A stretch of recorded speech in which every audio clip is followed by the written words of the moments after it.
Hello everyone, I hope आप सब अच्छे।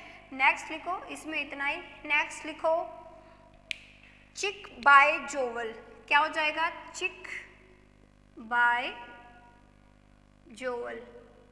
ठीक है, चिक का मतलब गाल होता है, जोवल का मतलब भी गाल होता है, मतलब गाल से गाल मिला रखे हैं।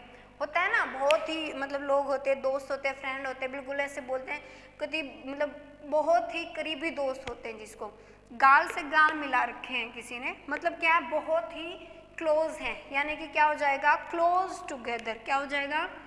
Close together. ठीक है, नेक्स्ट हमारा है 15। यहाँ तक किसी को डाउट है? नेक्स्ट है हमारा चाइल्ड्स प्ले। चाइल्ड्स प्ले बोलते हैं ना कि ये बच्चों का खेल नहीं है, मतलब बच्चों का खेल नहीं है, मतलब कोई कठिन काम है, लेकिन यहाँ पे क्या है? चाइल्ड्स प्ले, यानी कि बहुत ही इजी कार्य है, यानी कि बहुत आसान, यानी कि वेरी इजी। Very easy. बच्चे जो खेलते हैं उनके खेल आसानी होते हैं ना, क्योंकि बच्चों की ज़िंदगी बहुत ही इजी होती है, उन्हें जो चाहिए वो मिल जाता है, और जो नहीं चाहिए उसके लिए वो रो भी सकते हैं। बड़े हो जाते हैं तो हम रो भी नहीं सकते, और हमें जो चाहिए वो ज़रूरी नहीं हमें मिले भी, बट कोशिश करो कि जो हमें चाहिए उसके लिए हम मेहनत करें, है ना। नेक्स्ट है, ऊपर लिखते हैं। यहाँ तक किसी को डाउट है तो नेक्स्ट है हमारा क्लिप वंस विंग्स। क्लिप का मतलब समझते हो? जब हम कपड़े सुखाते हैं तो हम उनके ऊपर क्लिप लगाते हैं, तो क्लिप वंस विंग्स। विंग्स का मतलब क्या होता है? पंखे, यानी कि उसके जो पर होते हैं, किसी के परों को क्लिप लगा दी, इसका मतलब क्या कर दिया? वो उड़ नहीं पा रहा, मतलब क्या हो गया? वो कमजोर हो गया, यानी किसी की स्ट्रेंथ को कम करना क्या हो जाएगा? Clip one's wings. किसी की पंखों पे क्लिप लगा दिया, इसका मतलब वो उड़ नहीं सकता, वो कमजोर हो गया। तो लिखो 16 है क्लिप वंस विंग्स। किसी की परों पे क्लिप लगाना, यानी बोलते ना पर काट दिए हैं किसी के, मतलब किसी को कमजोर कर दिया, मतलब टू वीकन। टू वीकन, कमजोर करना। The power, to weaken the power, यानी इसको क्या बोल सकते हैं? एम्बोल्डन भी बोल सकते हैं। इसका एंटोनिम्स अगर करना हो तो क्या हो जाएगा? एम्बोल्डन, स्ट्रेंथ देना किसी को, ठीक है ना, बोल्ड कर दिया किसी को बहुत। नेक्स्ट लिखो 17 कुक आ स्नोक। कुक आ स्नोक, ये वही है इडियम जो आज तक हमारे किसी ना किसी एग्जाम्स में आए हैं, ठीक है। कुक आ स्नोक, इसका मतलब होता है किसी को असम्मान प्रकट करना, ठीक है ना। इसको रिलेशन कैसे है? मान लिया एक ये चाइल्ड है, ठीक है, ये कुछ कहीं कहीं जा रहा है, ठीक है, ये चाइल्ड है, ये टीचर उसको पढ़ा रहा है यहाँ पे, ठीक है, कुछ भी लिख दिया यहाँ। तो जैसे ही टीचर जाता है, तो छोटे टाइम में टीचर लगा लो या कोई भी लगा लो, तो बच्चे क्या करते हैं? ऐसे देखा है ना, किसी को चिढ़ाना हो तो वो क्या करते थे? ऐसे नाक पे ऐसे हाथ लगा के ऐसे चिढ़ाते ना, मतलब अपने हाथ की ऐसे बीन सी बना के करना, इसका मतलब होता है स्नुक। कुक आ स्नुक मतलब किसी को असम्मान, ऐसे चिढ़ाना, असम्मान प्रकट करना, ठीक है, उसको क्या बोलेंगे? कुक आ स्नुक। इंग्लिश में लिखेंगे to show, to show imprudent, imprudent contempt, किसी को असम्मान प्रकट करना, यानी कि अपना जो नोज है, सॉरी अपना जो अंगूठा है उसको नोज पे लगा के, मतलब ये ओरिजिनेट कहाँ से हुआ है? इसी से, क्योंकि किसी बच्चे ने ऐसे किया तो कुक आ स्नोक की तरह बन गया, ठीक है। नेक्स्ट लिखेंगे dam squib, DAMP, dam squib. ये भी हमारा एग्जाम्स में आया है, SSC वगैरह एग्जाम्स में कई बार देखने को मिला है। इसका मतलब होता है डैम स्क्विब, नम पटाखा होता है ना, पटाखे लगाते हैं तो कई बार क्या होता है कि कोई ऐसा पटाखा है कि वो हम जलाते हैं, हम सोचते हैं कि ये बहुत ही एक्साइटिंग होगा, लेकिन क्या वो बहुत ही धीमा हुआ, ठीक है ना। मतलब कोई ऐसा पटाखा हम सोचते हैं कि ये बहुत ज़्यादा शोर प्रकट करेगा, लेकिन वो कुछ नहीं हुआ। हम बोलते हैं ना कि कई इंसान होते हैं कि हम ये करेंगे, कोई बहुत मैं मेहनत करके मैं वो कर दूंगा, लेकिन जैसे उसका रिजल्ट आता है तो वो बहुत ही कम मार्क्स आते हैं। उसको हम क्या बोल सकते हैं, डैम्प स्क्वीब, नम पटाखा। यानी कि हमें लग रहा था कि वो बहुत ही कुछ अच्छा करके दिखाएगा या फिर वो बहुत शोर करेगा, मतलब उसकी सफलता चारों तरफ फैलेगी, लेकिन ऐसा कुछ नहीं हुआ। उसको क्या बोलेंगे, डैम्प स्क्वीब। यानी कि जो हमें दिख रहा था कि पहले बहुत एक्साइटिंग होगा, लेकिन वो एक्साइटिंग नहीं होता है, उसको क्या बोलेंगे, डैम्प स्क्वीब। इंग्लिश में क्या लिखेंगे, complete failure, complete failure, complete failure, पूर्णतः, मतलब पूर्णतः असफल। तो अर्लियर, जैसा कि हम पहले सोचते थे, तो earlier thought that, earlier thought यानी कि पहले हम सोचते थे to be exciting, to be exciting, कि पहले हम ये सोच रहे थे कि बहुत ही अच्छा होगा, लेकिन वो क्या हो गया, कंप्लीट फेलियर हो गया। ठीक है, ये था हमारा डैम्प स्क्वीब। नेक्स्ट है हमारा drop in the ocean.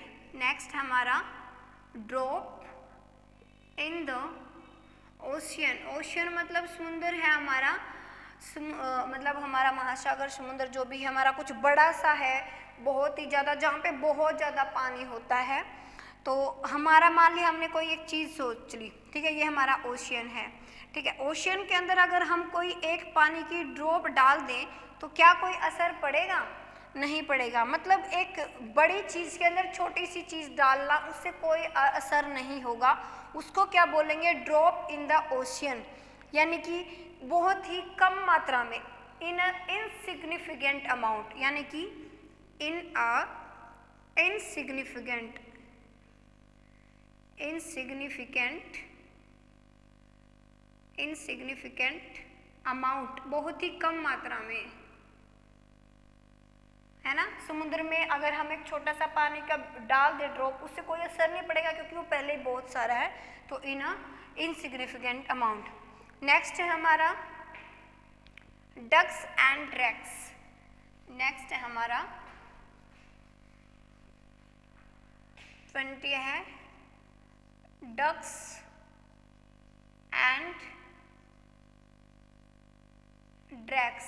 Ducks का मतलब क्या होता है, बत्तख होता है, ठीक है, बत्तख। ड्रैक्स का मतलब भी बत्तख की तरह ही होता है। हम जब बचपन में होते थे या फिर हम छोटे होते थे या फिर पहले के ज़माने में हम क्या करते कि जब हमारे पास कोई टाइम नहीं होता था, तो मतलब ये ओरिजिनेट कहाँ से हो वो बता रही हूँ मैं। तो हम क्या करते थे कि पत्थर लेके या फिर कोई भी स्टोन लिया हमने, स्टोन लेने के बाद हम उसको बार बार क्या करते थे, उसमें कोई समुंदर लगा लो, पानी लगा लो, नदी लगा लो, तालाब हो गया, उसके अंदर हम क्या करते थे, स्टोन को थ्रो करते थे। ठीक है ना, बार बार थ्रो कर रहे हैं, इसका मतलब क्या कर रहे हैं, हम वेस्ट ही कर रहे हैं। तो इसका मतलब क्या हो जाएगा, कॉल अ स्पेड, मतलब डक्स एंड ड्रैक्स का मतलब क्या हो जाएगा, कोई भी ऐसा मतलब वेस्ट करना, ऐसे को मतलब पैसा हम वेस्ट करें, यानी कि मनी को वेस्ट करना, टू वेस्ट मनी हो जाएगा। मतलब हम बार बार हम उसको फेंक रहे हैं ऐसे स्टोन की तरह, मतलब पैसे को भी हम ऐसे फेंक रहे हैं कि जैसे स्टोन है, मतलब टू वेस्ट मनी। क्या हो जाएगा, टू वेस्ट मनी।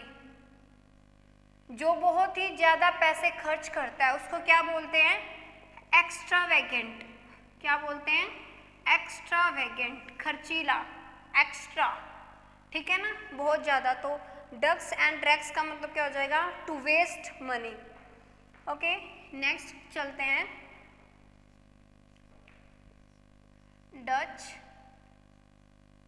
कोरेज का मतलब क्या होता है, साहस। डच मतलब डचों का, मतलब डच लोग क्या क्या करते हैं, डच कोरेज का मतलब होता है ना, मतलब कोई इंसान बहुत ही सारा दिन शरीफ रहता है, लेकिन जैसे उसका छोटा सा पैग लगा क्वार्टर वगैरह का, तभी उसमें इतनी ताकत आ जाती है कि पड़ोसियों का जीना हराम कर देता है। उसको क्या बोलेंगे? डच कोरेज, यानी कि ऐसा साहस, यानी कि वो कुछ समय के लिए है और किसी मतलब हमने ड्रिंक करके लिया है मान लिया, उसको क्या बोलेंगे? डच कोरेज, यानी कि एक आधा कप लिया या फिर क्वार्टर लिया और पिया और ये भाई मैं ये हूँ, मैं 30 मार खाऊँ, ऐसे कुछ बोलना, उसको क्या बोलेंगे? डच कोरेज। ऐसे बोलते हैं बहुत सारे लोग, ठीक है। डच कोरेज का मतलब ब्रेवरी अंडर, साहस, bravery, bravery under alcoholic, alcoholic influence, यानी कि अल्कोहल की वजह से जो ब्रेवरी इन्फ्लुएंस होता है उसको क्या बोलते हैं? डच कोरेज। नेक्स्ट है हमारा 22 हमारा क्या है? Easy money. नेक्स्ट हमारा इजी मनी, मनी का मतलब पैसा, ठीक है। इजी मतलब आसानी से, हमें जो पैसा मिलता है वो क्या मिलता है? बड़ी ही मेहनत से मिलता है, हम जो कमाते हैं। लेकिन कोई पैसा जो बहुत ही आसानी से मिलता है, सीधी सी बात है वो मेहनत का तो है नहीं। जो पैसा मेहनत का नहीं है, बहुत आसानी से मिल रहा है, इसका मतलब क्या? वो रिश्वत का है। तो इजी मनी का मतलब क्या होता है? रिश्वत, टू ब्राइब। क्या हो जाएगा? टू ब्राइब, यानी कि किसी को रिश्वत देना, रिश्वत देना, ठीक है। या फिर रिश्वत से कमाया गया पैसा क्या होता है? हमारा इजी मनी होता है। नेक्स्ट है हमारा 23 एग ऑन, यानी कि किसी के ऊपर हमने क्या कर दिया? अंडा फेंक दिया। सीधी सी बात है, अगर हम किसी के ऊपर अंडा फेंकेंगे वो हमारे ऊपर फूल तो फेंकने से रहा, एग फेंक रहे तो सीधी सी बात है वो उकसा रहे हैं ना हम उसको। मान लिया कोई इंसान बिल्कुल आराम से बैठा है, हमने उसके ऊपर अंडा फेंका, अंडा फेंकते ही वो उकस जाएगा, वो भी हमारे साथ लड़ने के लिए तैयार हो जाएगा। तो एग ऑन का मतलब किसी को उकसाना, किसी को इंसाइट करना, प्रोवोक करना, किसी को क्या बोलेंगे?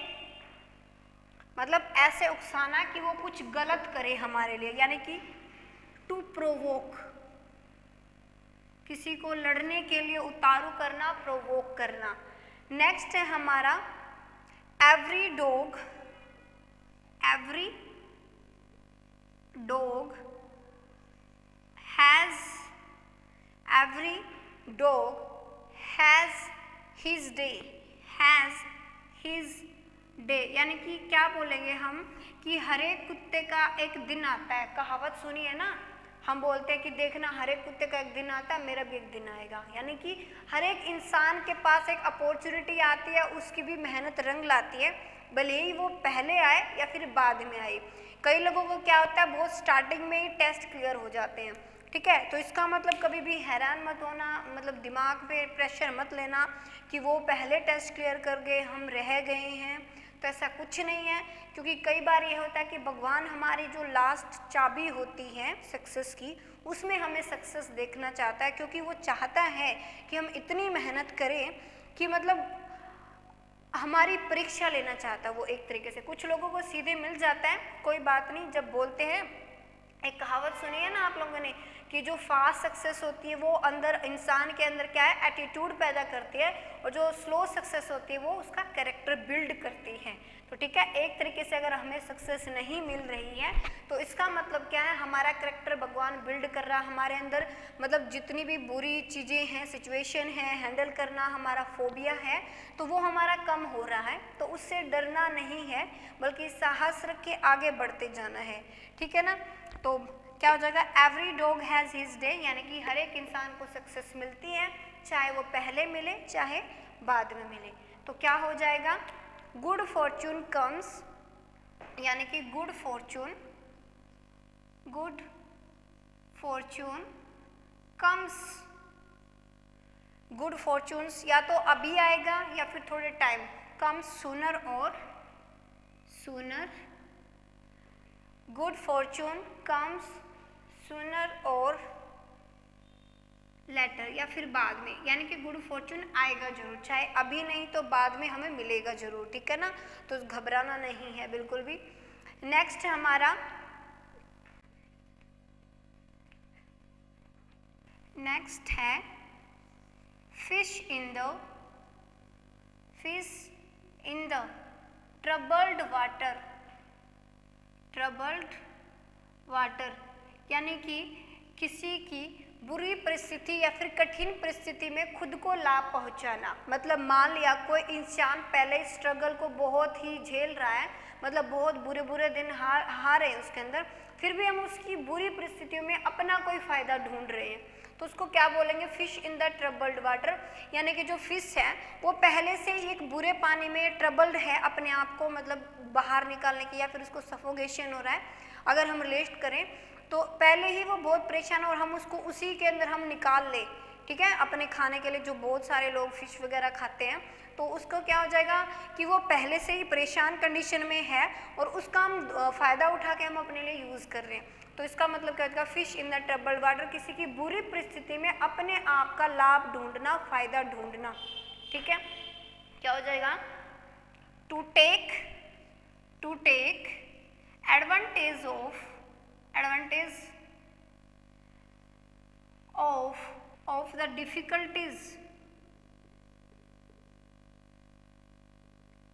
of the difficulties of others, ठीक है। नेक्स्ट है 26, fish in the troubled water flog a dead horse. यानी कि क्या करें हैं, फ्लॉग का मतलब होता है ना जो छड़ी सी मारते हैं ना हम हॉर्स के ऊपर, उसको बोलते हैं फ्लॉग अ डेड हॉर्स। यानी कि जो हॉर्स है वो पहले से ही मर चुका है, फिर भी हम उसके ऊपर बार बार लाठी मारे जा रहे हैं, फ्लॉग मारे जा रहे हैं, तो क्या एक तरीके से वेस्टफुल काम ही है ना, अपनी एनर्जी को वेस्ट कर रहे हैं हम, ठीक है ना। मान लिया हम कोई एग्ज़ाम दे रहे हैं और उस एग्ज़ाम में वो चीज़ नहीं आ रही है, या फिर वो चीज़ गलत तरीके से, मतलब हम अच्छे से तरीके से नहीं कर रहे हैं, हम उसको गलत तरीके से पढ़ रहे हैं, तो हम अपनी क्या कर रहे हैं, एनर्जी को वेस्ट ही कर रहे हैं। मतलब अपनी एनर्जी को एक दूसरे तरीके से या फिर दूसरे काम में वेस्ट करना, मतलब घर वालों ने हमें भेजा है पढ़ने के लिए और बाहर हम घूम रहे हैं इधर उधर, मतलब क्या कर रहे हैं, हम अपनी एनर्जी को दूसरे तरीके से, मतलब दूसरे सब्जेक्ट्स के अंदर ला के वेस्ट कर रहे हैं। उसका मतलब क्या हो जाएगा, फ्लॉग अ डेड हॉर्स, यानी कि किसी मरे हुए हॉर्स को पीटना, मतलब वर्थलेस कार्य हो जाए। टू वेस्ट वंस एनर्जी, अपनी एनर्जी को खराब करना, वेस्ट करना। नेक्स्ट है हमारा 27, snake in the grass. Snake in the grass, ठीक है, यानी कि बोलते हैं ना कि घास के अंदर कोई सांप मिलना, यानी कि आस्तीन का सांप जिसको बोलते हैं, यानी कि स्नैक इन द ग्रास, यानी कि हमारे मित्र हैं जो, उन्हीं के अंदर कोई कपटी सा मित्र हो हमारा, उसको क्या बोल देंगे, स्नैक इन द ग्रास। तो अगर आपका कोई फ्रेंड हो जो मतलब कपटी हो, आस्तीन की तरह काम करता हो, उसको आप बुला सकते हो स्नैक इन द ग्रास, आपका इडियम्स भी याद हो जाएगा और उसको क्या हो जाएगा, सार्केज्म भी हो जाएगा। स्नैक इन द ग्रास यानी कि अ सीक्रेट एनिमी, हमारा कोई गुप्त क्या होना, दुश्मन होना, यानी कि गुप्त हमें पता ना हो, हमारे अंदर ही सर्कल में है और पीठ पे वार किए जा रहा है, उसको क्या बोलेंगे, snake in the grass. Next है हमारा 28, कीप एट आर्म्स लेंथ। मतलब कोई इंसान है, हम उससे एक बोलते हैं ना कि मैं तो उससे ना एक हाथ की दूरी रखता हूँ, यानी कि उससे दूर रहना, एक डिस्टेंस मेंटेन करके रखना। मतलब कोई हमारा बुरा फ्रेंड है तो हम क्या कर सकते हैं, उससे एक आर्म्स का फासला रख सकते हैं ताकि उसकी आदतें हमें ना लगे, क्योंकि क्या होता है जिस एनवायरनमेंट में हम रहते हैं तो लगभग थोड़ा थोड़ा असर हमारे धीरे धीरे करके असर होने लग जाता है। मान लिया कोई हमारा दोस्त ड्रिंक करता है, पहले हम उसके साथ एक पैग लेंगे, फिर 2 लेंगे, धीरे धीरे जैसे वो शराबी था हम भी शराबी हो जाते हैं, ठीक है। और अगर हमारा अच्छा दोस्त है, कोई पढ़ाई कर रहा है, तो आज हम उसके साथ आधा घंटा पढ़े, कल और भी पढ़ेंगे, धीरे धीरे हमारे अंदर भी पॉजिटिविटी आने लग जाती है। हाँ, कुछ केसेस होते हैं कि दोस्ती का असर नहीं होता, बट 90% होता ही है। तो क्या हो जाएगा, कीप एट आर्म्स लेंथ, यानी कि मेंटेन करना एक लॉन्ग डिस्टेंस, मतलब बुरे मित्र हैं या फिर अच्छे मित्र हैं उनसे आर्म्स का डिस्टेंस रखना। क्या हो जाएगा, to keep at a distance दूरी बना के रखना किसी से, उसको क्या बोलेंगे? Eight arms distance. नेक्स्ट है हमारा, नेक्स्ट है 29, kick the bucket. Kick the bucket, ठीक है। किक द बकेट मतलब आपने सुना है, फिल्मों में देखा होगा, तो क्या करते हैं, बकेट को नीचे रखा, मान लिया ये हमारी बकेट है जैसी भी है, इसके ऊपर कोई इंसान खड़ा है, ठीक है, ऊपर इसने अपने आप को हैंग कर रखा है, ठीक है। तो वो क्या करेगा, जैसे ही बकेट को किक करेगा तो क्या हो जाएगा, वो मर जाएगा ना। तो मतलब किक द बकेट, बकेट को उसने लात लगाई, पैर लगाया, सॉरी, उसने टांग मारी उसको, जैसे ही ये गिर गई इसका मतलब डाई हो गया। मतलब किक द बकेट मतलब मर जाना, टू डाई। क्या हो जाएगा, टू डाई हो जाएगा। याद इजी है बिल्कुल, हम रिलेट करके याद करेंगे तो लंबे टाइम तक याद रहेंगे, हम भूलेंगे नहीं। ओके, नेक्स्ट हमारा 30, किल द फैट काल्फ। नेक्स्ट हमारा एंड लास्ट है हमारा आज का ये, kill the fat काल्फ। Kill the fat काल्फ for, क्या हो जाएगा, किल द फैट काल्फ, यानी कि कोई मोटा, काल्फ का मतलब होता है हमारा बच्चा जो होता है, भैंस वगैरह का बछड़ा वगैरह जो भी बोल देते हैं वो होता है, यानी कि फैट है, मोटा है। मोटा मतलब क्या है, अच्छे पैसे वाला है भाई, मतलब पैसे दिलाएगा हमें, अच्छे पैसे मिल सकते हैं उससे, हमें मिल सकती है मनी, ठीक है, उससे हमें मिल सकती है मनी। मान लिया हमें उससे 5 लाख या फिर जितने भी 5,000 पैसे मिल रहे हैं, तो किल द मतलब मार दिया इसका मतलब बोलते हैं ना। मान लिया हमारे घर कोई मेहमान आ गया और हमें उसका स्वागत करना है, तो हम क्या करेंगे, हमारे पास पैसे नहीं है, तो हमारी जो अच्छी भैंस है, बोलते हैं ना मोटी भैंस थी हमारी, हरियाणवी में बोलते हैं एक तरीके से, तो कि हमारी अच्छी भैंस थी, हमने उसको बेच दिया, मतलब किल द फैट काल्फ, यानी कि उसको बेच दिया, मतलब पैसे आ गए तो स्वागत कर रहे हैं, मतलब मार दिया भाई। ऐसे ही बोलते हैं ना, किसी की शादी करनी है, मान लिया ऐसा होता है भाई कोई रोजगार नहीं है, तो अपने पशु वगैरह को बेच देते हैं। जैसे उनको बेचा तो बोलते भाई कैसे किया, अरे ऐसे थोड़ी किया है, बहुत मोटी भैंस मैंने बेची है। मोटी भैंस का मतलब अच्छे पैसे वाली, ठीक है ना, अच्छे पैसों से, इसका मतलब क्या हो जाएगा, किल द फैट काल्फ, मतलब किसी का स्वागत, भव्य स्वागत करने के लिए, अच्छा स्वागत करने के लिए, किसी को मतलब अपनी तरफ मतलब अपनी तरफ आकर्षित करने के लिए हम क्या करें, एक अपने घर में कोई अच्छी चीज़ है उसको बेच देना, उसको क्या बोल देंगे, किल द फैट काल्फ। मतलब